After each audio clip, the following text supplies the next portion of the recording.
So this is our off day, and I'm going to be uploading 2 videos. I'm going to upload a video scouting Tony Bradley, because this Tony Bradley kid is actually a pretty good basketball player, and a lot of people in our Sixer community are kind of sleeping on this kid.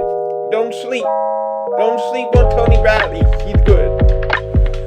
This video is going to be a general chat video. I feel like I'm going to do a daily chat video every off day. I feel like that's what I should do. Every off day, I'm going to go into a general chat video on all things Philadelphia 76ers. And we're going to begin with something that I don't believe I addressed in the last video, but it's making all the rounds in Philadelphia. I actually did listen to the Wizards broadcast, because that was one of the ways I could access the game. And it's funny because on one end, the guy, compared Embiid to Shaq favorably. And then on the next minute, you get the Ben Simmons overrated statement, and go watch DJ Eastwood, Running Back Nation, go watch his live stream video, and just, oh my god, this guy, DJ, I think of him as a friend. I think of all of the Philly YouTube community as friends, to be honest with you. Friends are cool, friends are great. You can call them, have a beer, smoke a joint, or talk your sports. It's all good to have friends. All good to have friends, folks. And the DJ just absolutely ripped the broadcaster to shreds. So much so that me doing it is kind of doing a little bit of a misjustice to it. But since the horse is not yet dead and is still alive, I kind of want to, because he doubled down, so I want to also beat down on the horse while I can.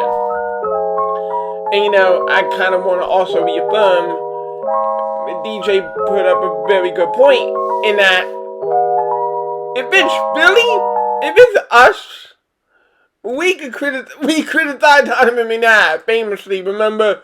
And I was only a toddler then, but we booed Donovan McNabb in the draft, but then Donovan McNabb becomes one of the greatest quarterbacks of all time for the Eagles. I would say 80% of Eagles Nation has his back, which for Philadelphia is pretty damn good. You know what I'm saying?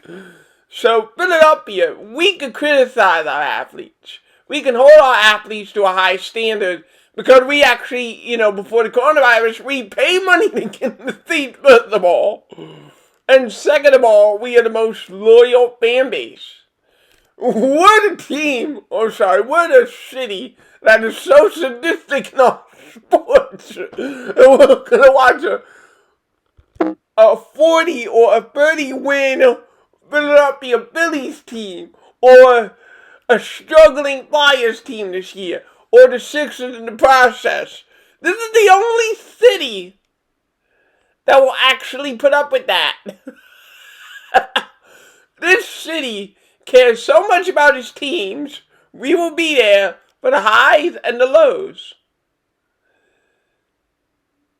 Basically, Ben Simmons is our baby. You don't get to touch our baby, and you especially don't get to touch him when you're the 13th seed in the Eastern Conference. It would have been one thing if it come from somebody who watches or gets to watch quality basketball. You would have the Wizards. That would be like hearing an announcer in Memphis saying that. Who gives a shit about Memphis? I would have much rather have heard that from the Utah Jazz announcers. They didn't even go that far. You're from Washington, dude. Don't talk about any player being overrated until you even get a player of bench caliber in a Wizards jersey. And no, Russell Westbrook isn't in that caliber, and Bradley Beal, great offensive talent, but you lose on the defensive side of the ball. And when you look at where the Washington Wizards are with just Bradley Beal alone, You wonder, do you really want to go down that road? If Ben Simmons is a 22-a-game scorer, and with his elite defense, that's just as good as Bradley Beal's 32, but you're 13th in the Eastern Conference. Your team blows. So don't talk to this town about overrated ball players. Ben Simmons is not overrated.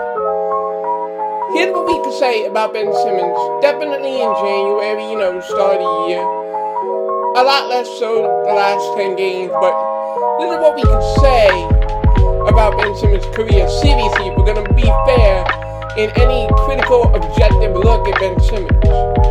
And that is that Ben Simmons hasn't played up to the potential, which is a very different thing entirely from being overrated.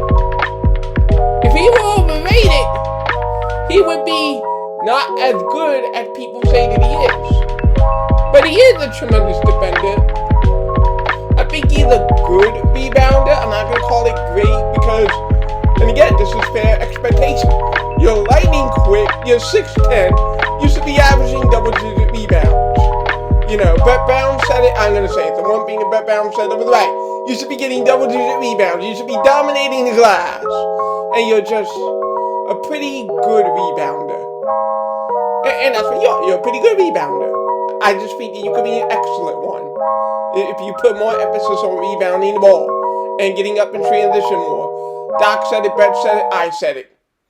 So there's a common denominator. Go rebound the basketball, Ben. And it's a fair axe. You're 6'10", I think you can rebound a couple more balls a game.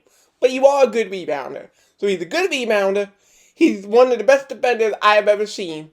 He has already surpassed Ron Artest in my view, and has become the greatest defender of the 21st century. Clearly, hands down, I don't care who you bring up. Rudy Gobert can only guard one position. Ben Simmons can guard 1 through 4. I don't know if he could guard a 5 full-time. We might have to find that out. Although I do believe that Tony Bradley deserves a start. But if Doc Rivers goes with Ben Simmons at the 5, I want to see it. I want to give a fair-eyed look at that. Because every time we've seen Ben at the 5, it's been in spot minutes and just very unfavorable situations. I want Ben Simmons to know going into a game that he's the center, and I want to see defensively. I know offensively he'll have mismatches, but defensively, can you protect the interior? Because if you can't protect the interior, that's part of the reason for the Utah loss at Utah that we were talking about, dribble penetration up the middle. Can you be an effective center as it regards dribble penetration? One of the main priorities of a center in this league. I think that's really crucial to seeing if Ben Simmons can slide over to a 5 on a consistent basis. His rim protection is just not there. Yeah, he can bang a little in the post, but you could say the same thing for Julio Okafor, okay? Post defense, body-to-body post defense.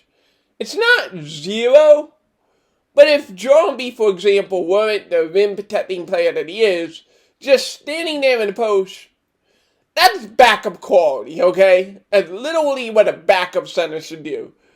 And you say that because a backup center on the second stringer isn't going to face Bradley Beal or LeBron James coming down the rim. I need a more vertical big man defender at the interior. I need you to be able to fill in those holes in terms of sliding your feet and rotating and being vertical in order to be an effective center in this league. It's never the other guy. It's the rules for playing center. Just like there are rules regarding the perimeter, there are certain rules for playing center, and Ben Simmons struggles with those rules as a 5. Now, he doesn't have the experience playing the 5, and that's one big reason. Because as far as quick twitch feet, I think he could do it. And I think if his timing got better, even with his, his neutral wingspan, he could still be effective if his rotation is top-notch. It's just not anywhere close to top-notch right now from a center position standpoint. So this couple of weeks is going to be a great test to see if it's viable or not. And if it's viable, great, it's another element to throw into your playbook. But if it's not viable, put it to bed and just understand that it's 1 through 4, but he's not a good center, and that's okay. I'm not expecting him to be good at every position on the court. So this is going to be a test, and we're going to see what happens. But in limited short windows, it just hasn't looked good at all. But that being said, see that's the fair criticism that I can give to Ben Simmons. We are the ones who can touch Ben Simmons, not some 4-team seed in the Eastern Conference. You don't have the credibility to be talking about Ben Simmons. Now, early on in January, if you had said this in January, I actually might have been on that train, averaging all in 12 points, 2 points in the overtime loss to Memphis. You lose by 1. Yeah, I was pissed. We were all pissed. 12 points a game is like, no, and I don't care about new system. Dude, you're the most athletically dominant mismatch in the league. 12 points is something you should be getting by the end of the first quarter, half of the time. There's no reason you can't be as dominant as Joel Embiid. And he's finally grasped that. And for me, the key is going to be, can he grasp it the rest of the year? Like, we're not going back. I said this a couple weeks ago after the 42-point game in Utah. We're not going back. That's going to be the key for me. That's what I'm going to be looking for. We're not going back. Like, that's done forever. Not next year, another slow start, or the year after that. No, we're never going back. You have tapped into your potential as one of the greatest players in the game. We're not going back. That's over. I have higher expectations for you. That is over. And I think it is. I really think that it's over. I think that the 180 degrees without a plan, I think the not keeping a dribble alive, I think that's over. I think that's over for Ben Simmons. And I'm here for it, and he is not overrated. You want to know who's overrated? Russell Westbrook is overrated. This guy has never won a championship. He played with Kevin Durant and James Harden and found a way not to win that championship. That Oklahoma City Thunder team was more talented than the Miami Heat. I'm sorry, it was a more talented basketball team. You couldn't come away with the championship. And that was the closest you've ever been to an NBA title. I'm sorry, Russell Westbrook is the definition of overrated. He is the definition of overrated. Easily one of the worst, if not the worst contract in the NBA. What are you talking about? Ben Simmons overrated. Sometimes I think Ben Simmons can give us more, but I'll never call him overrated. What he does on the basketball court is special. I just happen to think he could be more special. But he's not overrated. There are players on your roster, Washington, that are overrated. But it's not Ben Simmons. Okay, I know I really went long on that one, but kind of had to. I kind of had to beat the horse while it was alive. I had to beat that horse. Matisse Thybulle, I mentioned this in my game recap, but Matisse Thybulle, holy shit. Like, I'm going to do a screenshot of it. Matisse Thybulle as a starting player this year, way better than Matisse Thybulle, the backup. To the point where it's, dude, have him start. Matisse Thybulle playing 20-25 minutes a night is vastly superior to 10-minute situational, I need a stop role. Because holy shit is there such a difference. 20 minutes for Matisse Thybulle, and the key thing is his offensive activity. This dude's giving us 8 points in 20 minutes. You can barely get 8 points out of Danny Green in 35. Seriously. So Matisse Thybulle producing on the offensive end, and it's not just a couple of B-balls now. Now he's taking a dribble, and now he's dunking shit. Like, what?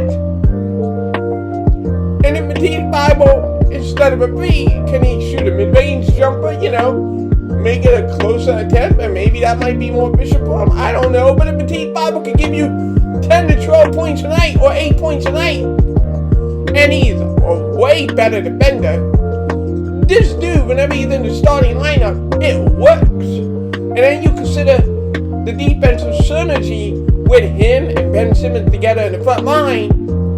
Damn. And when I say front line, I don't mean front court. I mean front line as in guarding the perimeter. You get these two guarding the perimeter slot and it's over. Never been a greater defensive combination maybe in the history of the NBA. I didn't watch John Havlicek and Bob Cousy together. Sorry, Boston Timers. But other than that, I can't think of a better defensive combination than Ben Simmons and Matisse Thybulle. Start Matisse for the rest of the season. And it comes down to this. You have your big 3, and then you have your 2 spot starters. Your 2 spot starters being Seth Curry and Danny Green, and at this point, it's either or. I don't like either or. Seth Curry has been a major disappointment. A major disappointment. Now, mind you, I didn't come into it with high expectations. I said I didn't want a guy on his 3rd year of his contract. That the 6'2" JJ Redick clone at this point is not any better than the other JJ Redick. Literally give me an upgrade. Not a pretend combo guard. Get me a real combo guard.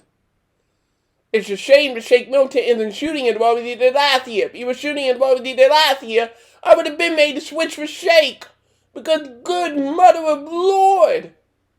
Seth Curry's point guard play lead to be, it's not just about that he's missing shots. It isn't just the fact of his pitiful defense. The point guard play, my God. I'm just over it. And we all know why I'm over Danny Green. Slowest perimeter defender I've ever seen. Although Matisse Thybulle makes that up and makes him look a hell of a lot better. That's another reason. If you're going to keep starting Danny Green, start Matisse Thybulle next to him. So that way, Danny Green becomes serviceable on the defensive end. Not world beater or anything, but having Matisse next to Danny Green covered up a lot. It covered up a lot on the backside of your defense. One of the reasons I'm hoping and praying for Kyle Lowry or any trade which involves Danny Green in any capacity would be that Danny Green will no longer be a Sixer. I mean, I just can't stand to watch it. But it isn't just Danny Green's defense anymore. It's the guy, on DJ's chat. There was a chatter who called Danny Green a ball hog. Abso-fucking-lutely. Ball hog. And it's a weird type of ball hog. It isn't, typical Stephon Marbury, kind of guard, dribble it out. No, it's this dude, 1-on-3 fast break, trying to be JJ Redick, but not really JJ Redick, hoisting up some 35-foot three-pointer and missing. Killing the possession. Right there. Now mind you, it's a fast break. It's a 24-second, not the 14-second, 24 seconds. And here we have this dude on this championship contending team shooting some 35-footer without even a semblance of trying to get into the offense. I am fucking sick of it. And I promise you, Doc Rivers isn't asking for that. He's not asking for Danny Green to pull up 35 feet, couple guys on him with no care in the world. This guy needs to be fucking benched already. For anybody. It's sickening to watch. It is really sickening to watch. Such a terrible basketball player honestly destroy your team for 25 minutes a night. It's really god-awful sickening. I just can't stand this guy. It isn't that you miss, it's that you shoot it all. I can't stand it. Go to the bench, do not play coach's decision. I would rather see Isaiah Joe. I'd rather see Matisse Thybulle. I would rather see even Tyrese Maxey. I would rather see anyone else. It's done. You have blown everything for that small forward position. What I demand for the wing spot, you can't give any of it. And worse yet, you shoot us out of games. Please go to the bench or get out of a Sixer uniform. Well, hopefully we win the title in spite of, but certainly not because of you. Just like all of your other stops. They won in spite of, not because of your play. To put that very clearly to the casual. You didn't win me titles. Duncan, Leonard, LeBron did. Okay, plain and simple. I'm sorry. You know how Sports Talk with Bros gets triggered by Burkhan Korkmaz? I get triggered by Danny Green. I get triggered by how bad he is at basketball. Burkhan triggered me a little bit like that too, but I understand that Berkey is Berkey. He's not making $15 million. He's only making $1 million. And I know we didn't give him that contract. Well, Pinocchio gave him that contract. But it's hideous to watch. And it's even more hideous because if he was some stretch power forward, maybe I wouldn't care as much. If he was some Robert Horry, if he was this guy he could just throw in there, sure. But he's playing small forward. And it's consequential. Of the 12 losses you had, I will say that 6 of them came because you did not have any perimeter offense whatsoever. And your perimeter defense was inconsistent. So moving on from this guy in any capacity is going to save you a minimum of 6 losses. That's how bad he's been this year. Like, enough. He's even been worse than Burkhan. I would rather have Burkhan Korkmaz starting than Danny Green. That's where we are. That's where we are. The guy's trash. And I think it's observable to everybody that he's trash.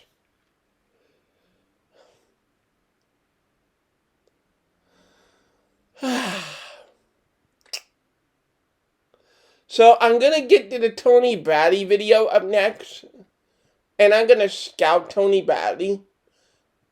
And I said this at the jump of the video, and I'm going to say this to close. You're going to be surprised.